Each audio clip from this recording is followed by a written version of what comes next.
It's time for TidBit Tuesday. Hey, that was the best one yet. We got 3 people in this one. Hello and welcome to TidBit Tuesday. I'm Josh. I'm Ashley. And I'm Laura. Laura, if you don't know, is a friend of ours. She helps with the channel, and she's currently traveling with us. This is us from the future, so if you're watching in time, we just left Israel with our videos, or we're about to. And today we're physically in Portugal. We are in Lisbon. So that's to come. Keep an eye out for those videos. Really exciting. Laura's going to be with us the whole time there. And today is TidBit Tuesday, where we talk about stuff and things semi-tangential to travel, not necessarily oftentimes about us and our relationships. And Laura's along for the ride. She's going to help us with this video. Yeah, so we got a question. A lot of times when we do this TidBit Tuesdays, we ask you guys to put questions down below. And Priyanka Nar, I think is her name, she says, you guys should make a video around food memories, yummy or not so yummy ones. So I thought, well, since we have Laura with us, this is kind of a fun thing for us to talk about. And we've all been thinking about our yummy and not so yummy food memories. So maybe I'll kick it off. Okay, go ahead. Okay, so I'll start with the not so yummy food memory. Those are almost better stories, actually. I actually have 3 of them, and I'm curious if you have one of mine, but one of them... 3 stories? Yeah. Dang. But I don't know if we're going to get to all of them. I'll make them quick. So one of them was when we were in Sardinia. We tried something called maggot cheese. Oh yeah, but it wasn't gross. It's not, I mean, so they're live maggots inside cheese. Gosh, and I think that they put them in a goat's stomach. Yeah, so they make cheese in a goat's stomach, and then they cut it open and let it sit out so flies can lay their eggs in the cheese. Yeah. And it's a delicacy. This isn't, no. It's real. Yeah. It's, and then when you cut the cheese, the maggots are still alive and you eat it with live maggots inside It was of it. previously banned by the EU, and Sardinia fought to bring it back. No. Yeah. That's awful. Yeah, so like it didn't taste horrible because it tasted like it's potent but cheese. Were they like moving in your mouth? Yeah, well yeah, you have to like just chew them. That's why they banned them, because you're ingesting live maggots and they can like eat your stomach. Right. So that's one of my gross ones. Oh. I mean that's gross, but the cheese itself was good. Like it was a sharp, strong, potent cheese. But there was live maggots. I'm happy I did it once, but I don't think I would do it again. Yeah, I don't need to do it again. I wouldn't do it once. If that same cheese was available, sans maggot, I would eat it. Yeah. Sure. It's cheese. Yeah. My second one was when I was doing missions in Fiji. I have a really strong gag reflex. I can't even brush my teeth without gagging. Like, it's that bad. But stop looking like that. This is not supposed to be awkward. Anyways, we were doing missions. We went to this woman's house and she made us plantains. You know, like the bananas. Plantains are not super sweet. Okay, and then this is not going as I planned. And then she boiled them for hours. So they're like these squishy plantains, and the water was like snot, like just really awful. It was really gross, and so it was all she had. She gave it to us, served it to us, and we had to eat it like with a smile on our face. So you're not like offending her? Yeah, we didn't want to offend her. And so I was gagging the whole time trying to eat this whole bowl of it. And then the guy next to me, his name was Nick, he was really nice about it, and like we swapped bowls and he ate mine for me. Wow. Yeah, because it was really rough. That was a really, really hard one. Ooh. Are you going to talk about China? Yeah, but may not be the one that you're thinking about in China. That? No. See, that's yours. Go ahead. Okay, so in China also we were doing missions and we went to a really poor area and a woman had us in her house, and it was another experience where we didn't want to offend and she didn't have much. She really was going above and beyond to give us what she had. And it was also a delicacy of the area, and it was these squares of literal pig fat. Like all it was like pig fat. 1 inch by 1 inch cube of fat. Yeah, so like she had seared like the sides and edges, and you just put it in your mouth, and it's just fat Yes. in your mouth, Yeah. and you just chewed it and you ate it, and that was probably one of the most disgusting ones I've had. That one was gross, but I remember it being like, I kind of liked it because it tasted a little bit like bacon, but there was a lot of fat. True. Yeah, a lot of fat. Yeah. No meat. Those are my 3 nasty experiences. Okay. Laura, do you have like anything that, I mean, you've traveled to more or less established places, like with well-known cuisine. Yeah, no, but I do have a yucky food memory. Okay. So I was probably 10 or 11 with my family, and we were in England. We had traveled to York.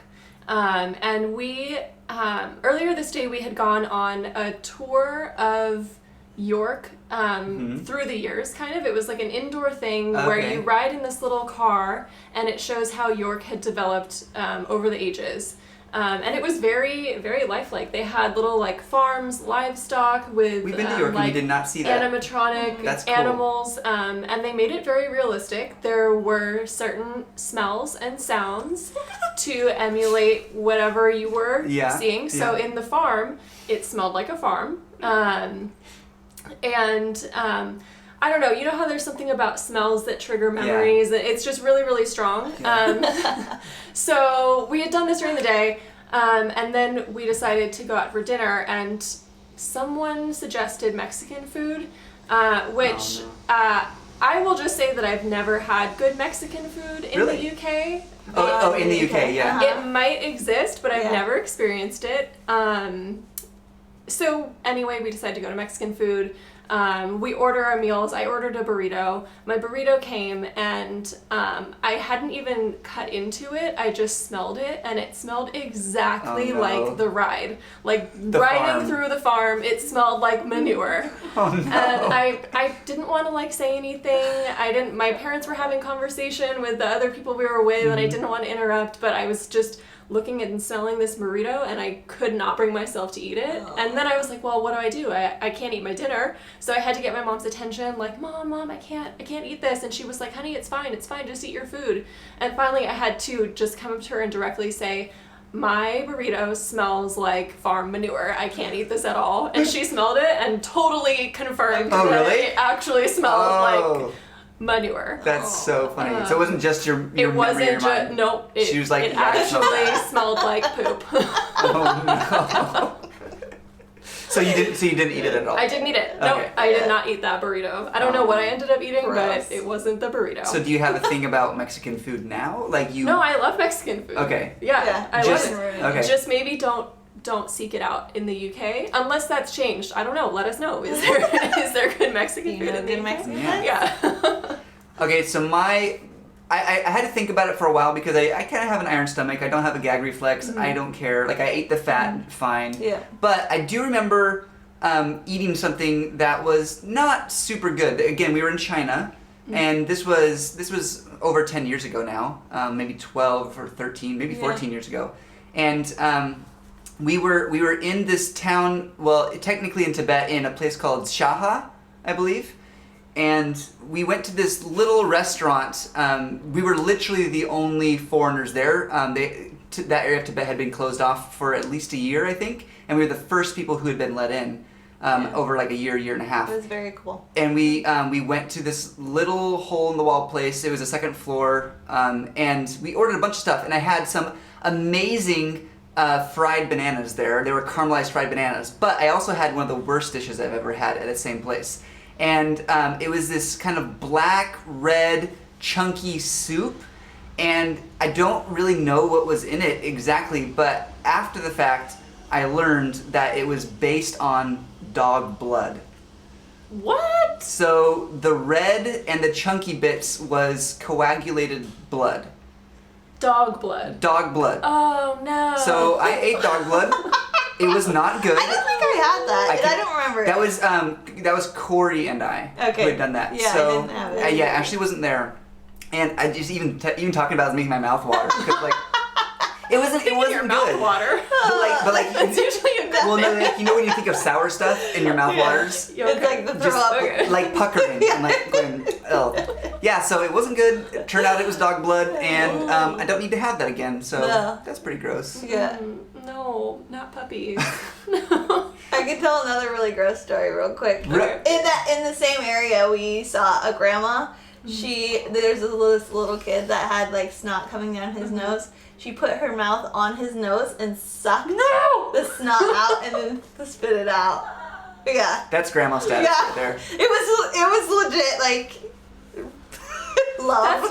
That's invasive. Love. She was loving that kid. No. You know how we have the suction things in the US? Yes, but we use an apparatus. But that's all she had. This was some Tibetan nomad grandma, and she's like, I'm gonna suck the snot out of your nose. I'd love to go back to Tibet. That's that'd be awesome. high on my list. So one of my best experiences with food would be in Estonia at a place called Parrot Mini Bar. I was thinking that too. Yeah, it was amazing because I love like tapa small type things, and it's a gastronomy bar, so they like make really fun experiential type foods, and so it's just small, and you can do something called like the Galaxy. Oh yeah, the Galaxy, where you get every single one of their dishes, and it was just delicious. Every single one of them was so good, and just like they did a fish mousse macaron. Oh yeah. And then it had cream cheese inside and fish eggs inside, and then it was like a crunchy macaroon that just melted in your mouth because it was mousse when you ate it, and it was just such a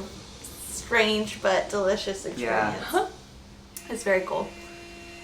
Any good experiences? I'm trying to think of something that was like stand out. Okay, this is something I raved about for a while, and it was when we had first moved down to Mexico. What was the name of Puerto Vallarta? We had first moved to Puerto Vallarta, and I wasn't really a big fan of Mexican food.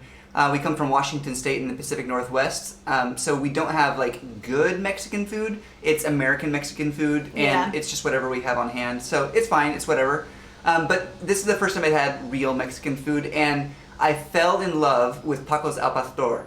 It was so good. Like, so if you think about tacos, well, it's hard. If you haven't been to Mexico and had tacos, it's hard to imagine. But it's a little corn tortilla. Yeah, it's a corn tortilla, like a tiny little one. And they cook meat on a kebab, just like you would at a doner place or a kebab shop or whatever. Yeah. And there's a story behind it where there had been some migrants that came to Mexico and they cooked it there, and it was lamb meat because the guy tended lambs, and I guess it was halal or whatever. Right. So, and pastor is like the Spanish word for shepherd. So they called it tacos al pastor because they used the meat from the kebab and they used it. Anyways, cool, interesting story. But basically, it's kebab meat, and they cook a pineapple on the top, so the pineapple juices drip all over. Part. There's an onion on there, and they cut it off, put it on there. They put a slice of the pineapple that's been cooking with it on there, So and good. they use their sauces and salsas. And when I had it for the first time, it was revolutionary in my gastronomy world. For like $1, you can get some of the something most so simple. amazing meat and flavor combinations I'd ever had. Yeah. And then you just order like 5 because they're so good. Yeah. And then you get a And jarritos. they're small, Yeah. Everything. It was that's one of the, for me, the standout thing is it's just street food. It's really cheap, but just amazing flavor combinations. And I bet it didn't smell like poop. Not a bit. What's the opposite of poo? Tacos al pastor. Yeah. Laura, your good experience? Yeah, I have a couple that come Yummy. to mind.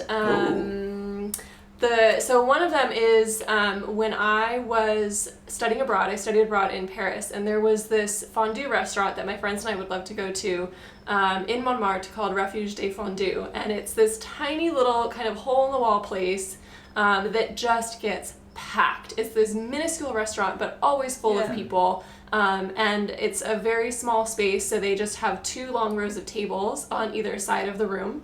Probably not much wider than this room, to be honest. Tiny.